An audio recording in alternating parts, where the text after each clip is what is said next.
Hello mga kabisi mind. So ngayon, ang ibahagi ko naman sa inyo ay yung pag-terminate ng cable na 4 core 25mm squared. So RYB ito na may kasamang neutral. So ang cable na ito gagamitin natin sa supply ng motor. So sa pagbalat ng cable, kailangan may technique tayo dyan para hindi masugatan yung insulator ng bawat cable yan. So tansyahin lang sa pag diin ng blade at ingatan na walang masugatan na insulator para hindi mag grounded ang ating linya. So sa pag terminate ng cable, kailangan natin na i-arrange muna natin, lagyan natin ng tape yung dulo ng putulan natin ng outer insulator niya. So, para kung sakaling may nasugatan yan, so matakpan natin. Yan ang dapat natin gawin. So isa-isahin natin lagyan ng tape. Kung mayroon tayo na shrinkable, mas maganda.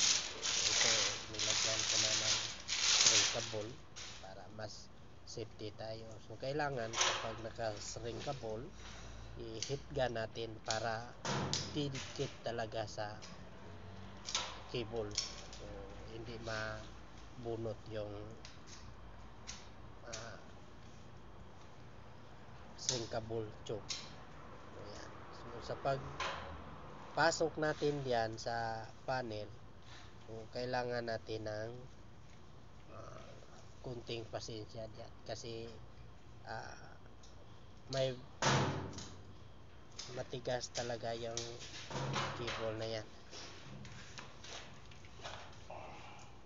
Yan. So may kasama tayo para pag-assist sa pagtrabaho ng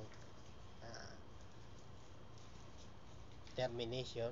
May helper tayo na tumutulong sa atin sa pagpasok ng kable.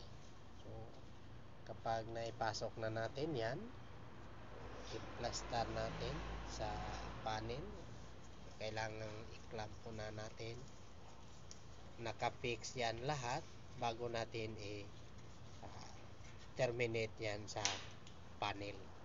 So sa pag-terminate yan sa panel, kailangan isukat muna natin sa terminal ng ating circuit breaker bago natin putulin.